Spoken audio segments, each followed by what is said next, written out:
Greetings, everybody. This is ATM. So today I'm going to be talking about the 3 keys that you can apply to find your earthly calling. So this will be my first video. I believe that we'll have a wonderful time here on YouTube, and then I'll talk about my niche, or rather, what we'll be really talking about in the channel uh, in the last minutes of the video. So first, I'll talk about how to track down your calling. So this might be your spiritual calling or your earthly calling. But today, which is going to be the part one, we're going to be dealing about your earthly calling, and then on part two, we'll be dealing about your spiritual calling. How do you discover what you're born to do? What is your job on earth, which is the description of a calling? What you are born to do, what you are born to practice on earth. So the reason why you're born. So today I'm going to talk to you about only 3 keys on how to discover your calling.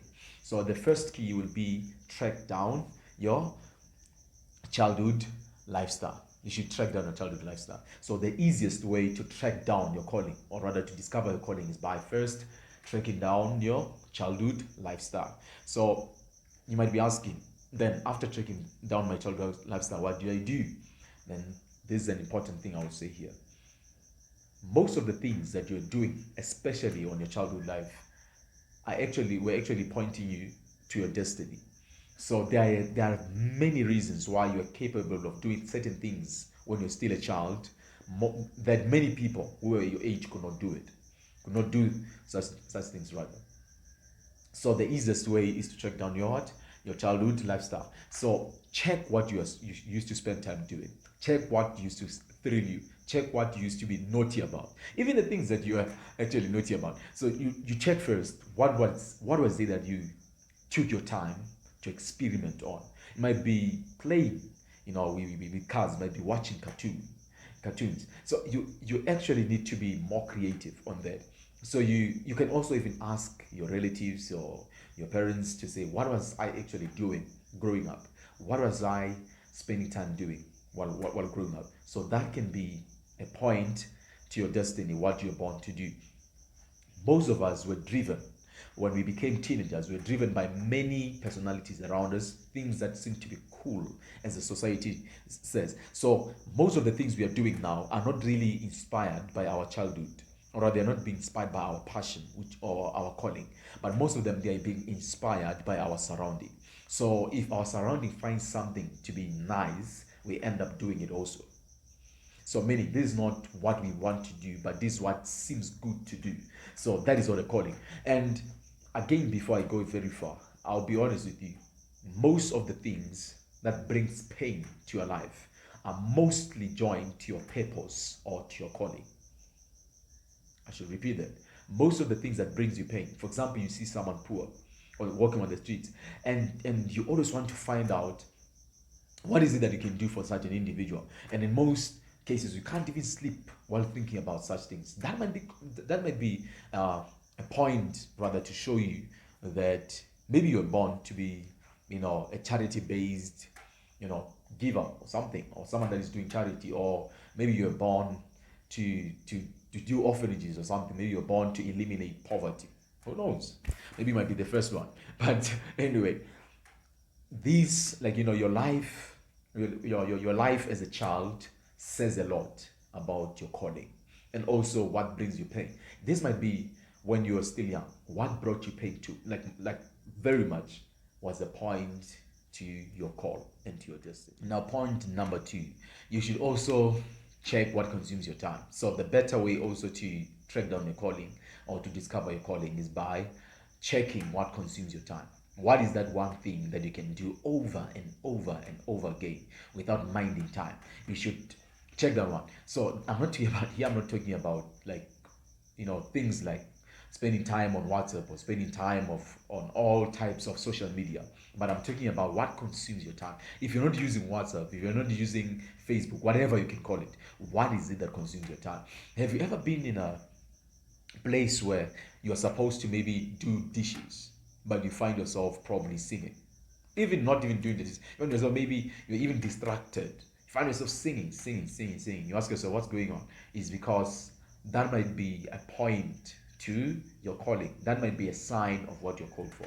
Or maybe you're supposed to do dishes, but you find yourself probably maybe trying to fix maybe the pots, or trying to you're coming up with ideas on how you can come up with better dishes and all those things. That might be that maybe you're called to become you know uh, an artist, probably with with your hands. So you need to also check that there are there are so many things that takes our time. They don't waste our time, but they take our time.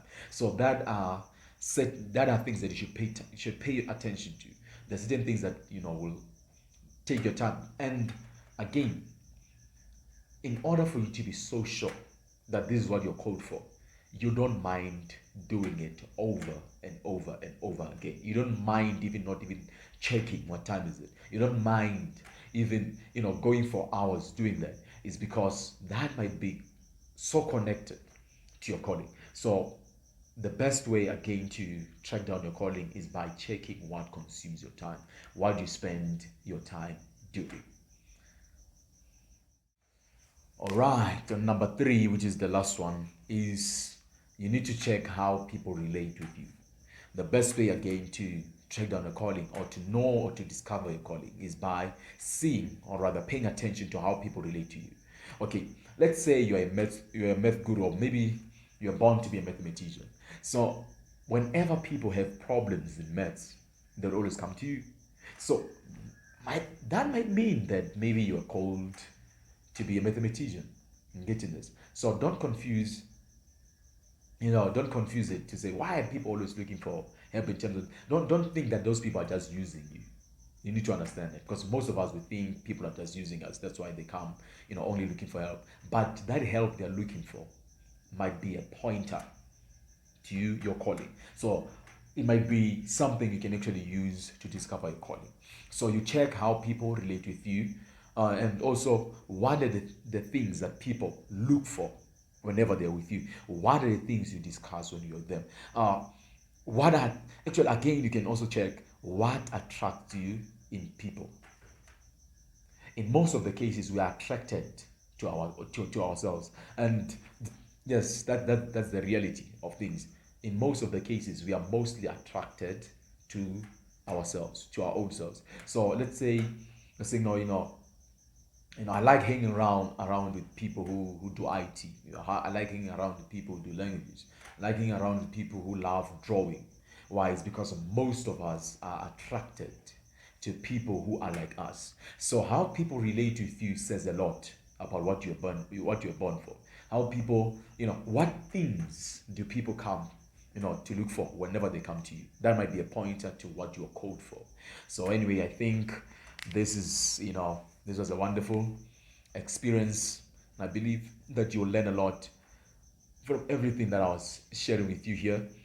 And then again, you can write down, in the comment section what you think you're called for. I would like to see and read about it and see what people are called for. Probably you might be having the next world changer. We don't know.